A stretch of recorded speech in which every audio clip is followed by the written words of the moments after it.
All right, as we make our way through summer trading, one thing has been clear, even with a little selling pressure today, there's been a lot of momentum for equities, especially off the April lows. In the case of the TSX, the Canadian benchmark has risen more than 20%. Grant White is a portfolio manager and investment advisor at iPrivate Wealth, and he joins us as part of our continuing market coverage. Grant, nice to see you. Good to see you too, John. Great as always. We will be watching some of this trade angst play out in Canada today. We were mentioning that the Prime Minister is set to meet with steelworkers today. But at the same time, you've had a Canadian stock market that's been in rally mode. What's been your general sense of the mood of equity investors? I mean, obviously everybody's feeling pretty good right now. They weren't feeling too good a few months ago, but they're feeling pretty good right now. And I think that that is a bit dangerous because it does look like there's a bit of complacency out there in the markets, as well as, there's a lot of shrugging off of news going on right now. And so I think that complacency is creeping in. And I also think that these are very dangerous markets because we can see investors starting to chase returns and start, whether it's cryptocurrencies or big tech stocks that have really risen over the last few months. I think that this is really dangerous for investors who are getting a little complacent. What I would suggest is that we need to retarget, recalibrate to quality and ensure that, that you are owning high quality, good free cash flow, good balance sheets going forward. And you'll do very well with that. I think the markets have a lot of room to go. I think there's a lot of cash on the sidelines. But in saying that, I don't think you should get complacent just yet. Well, let's go through some of the headlines today just to sort of put some context around that. So we were mentioning with the tariff back and forth that Rio Tinto, which is now the largest aluminum producer in the country, has been having to navigate those costs.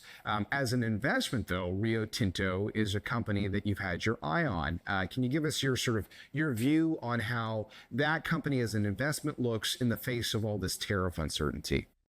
Yeah, I actually think more than anything, the tariff situation creates potential opportunities for us. And that's one of the reasons why we are looking at it and watching it closely. One of the things that's really great about Rio Tinto is how diverse they are in mining. We're not overly concerned about one aspect or another as it relates to them, and also their ability to frankly, the fact that they are into things like lithium and expanding in those areas that are trending towards more demand in the future. So I actually think that Rio Tinto is really well positioned right now, and if there is any buying opportunity created from nervousness over tariffs, we would actually welcome that and look at it as an opportunity to get bigger positions. Okay. Another interesting story, we talked about Cogeco coming out with its quarterly results, and the company has been rolling out this wireless strategy. Now, the shares are down post the results today, but another example here of a company that you've had your eye on. How come? Yeah, I think that actually, like the nervousness about the share price today is actually again could be looked at as an opportunity. I mean, it seems to me that people are selling off because of the revenue guidance and concerns over that going forward. And I think that you're actually missing the boat on Cogeco here if you're looking solely on that. Yeah, we know that there's a challenge in certain growth targets that or growth opportunities, I should say, if it's related to their traditional broadband business.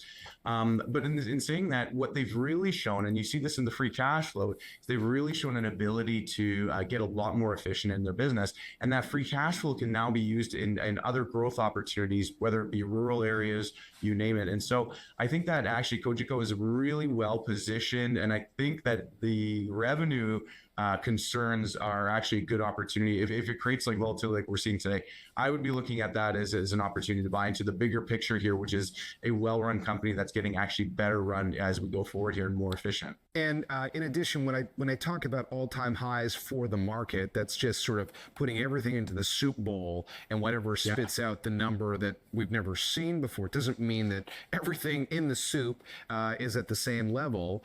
And energy stocks have been very interesting to watch this year. Obviously, we've seen a lot of action in the price of oil. When all is said and done, when I look at the energy component of the TSX this year, obviously it is very much lagging the broader TSX story.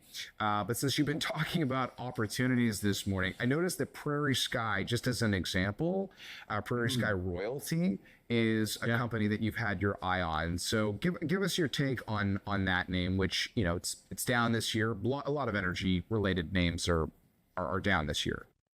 Yeah, I think Prairie Sky is actually a really interesting opportunity as well. It's and a little less traditional than what people think about when they're thinking about Canadian energy, because what you're actually getting is I mean, they own a lot of land rights, and so rather than having to worry about the operations and the operators of getting oil going and getting oil out of the ground and moving it, you actually are taking right off the top with the prairie royalty, or with the royalties, I should say.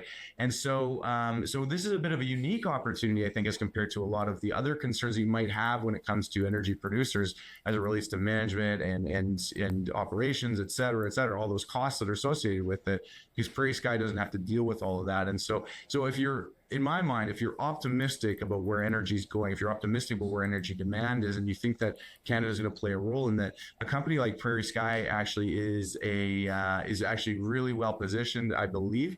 And I think that, you know, you're absolutely right. Like, I think that there's actually a value opportunity here that you can buy into it, that's somewhat getting overlooked right now, let's say. At the very least, I think you're getting at a good price today.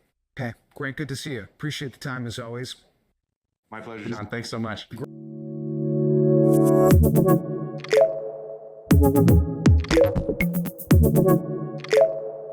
Thank you.